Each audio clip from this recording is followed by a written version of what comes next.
I wanted to record a video on some of the problems or quality of life issues I've noticed while playing Palworld 1.0. These are very minor things that could be changed that would probably add quite a bit of quality to the gameplay for most people. I'll try and go through these pretty quick.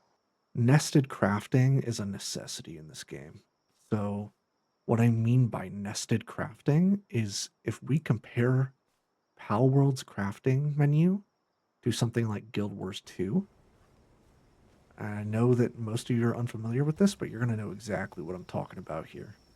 If I go into a crafting bench in Guild Wars 2, if I pick an item, you'll see I don't have 2 or 3 of these recipes of these items that are required to craft these boots, but I can go in to each recipe to find, okay, what do I need to make? Or what do I need to buy? And I can go back by hitting close. So I can go down one avenue to see what I need to craft here. Go close, go back to the other recipe material, craft this, and then I can go into this silk insignia, go into that recipe and craft everything I need to there, and I just hit close, come all the way back here and craft the boots. That is how it should work in Palworld. That is, I should be able to click on circuit board right here, or plasteel, or bio battery, or carbon fiber. And then there should be a back button to get back to computer, or whatever my initial search was.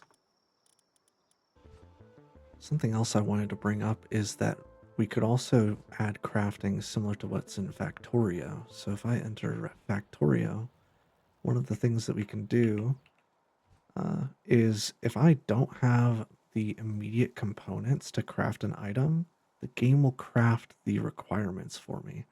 So what I mean by that is, let's say I want to craft a steam engine. You'll see that 2 of the items are orange, whereas one of them is white. What that means is I don't have those crafting components made yet.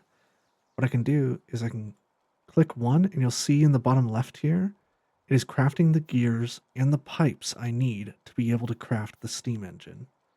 I can do the same thing with a boiler. You'll see I don't have the pipe, and I don't have the stone furnace, but the game recognizes that I have all the materials, the total raw materials I need to craft the boiler.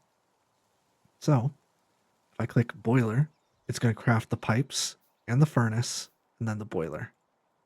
And I really feel like, and I get that the logic is a little deep there. It might cause more lag. I don't know how the back end of Palworld is optimized, but I think it's worthwhile looking into.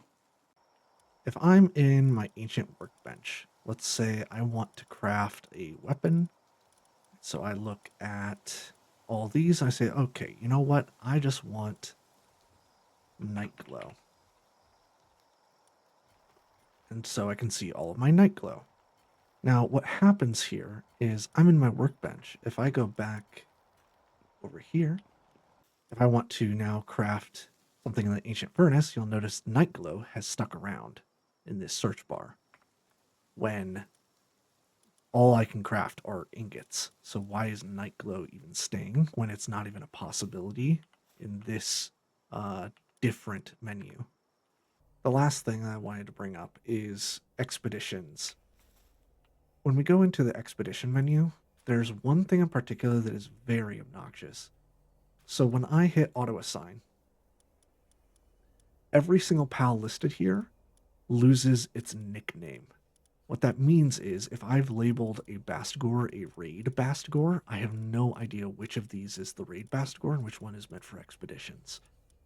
I know that this is probably not an issue for most people, but as someone who has a lot of pals and a lot of duplicates of pals. So I have a bunch of Bastigors here that are meant for raiding, and some of them are meant for just exclusively going into expeditions, and I cannot.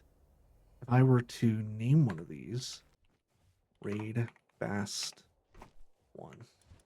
If I wanted to exclude that one, I have no idea which one it is from this menu. If I hit auto assign, scroll down, it just says Bastigors. One thing that would be very useful, especially when communicating with multiple people on a server, I would love to be able to see the pal Palpedia ID, sort of like here, let me pull up what I'm talking about. So Lamball is number 1, a Vixie is number 6, a T-Fan is number 11. When we're trying to communicate between multiple players, very often we'll mention the name of a pal that somebody has never caught before or seen before, because we're talking about partner skills that are useful, right? And so when somebody asks, "Oh, well, what's that pal's number?" so I can go search it in the Palpedia, you have to know it by heart. It's not available on this screen. If I want to know Eidrolon Ignis's Palpedia number, it is not on this page. Even if I had it in my party, it's not on the page. You have to go into the Palpedia and look it up yourself to relay that information to another player. Again, not a big deal, just a little bit of a quality of life fix. The last thing I wanted to talk about is the map. What I think would be useful is if we could change the color of our base markers, if we could change the color of our eagle statues, if we could mark favorites among them, and then filter by our favorites.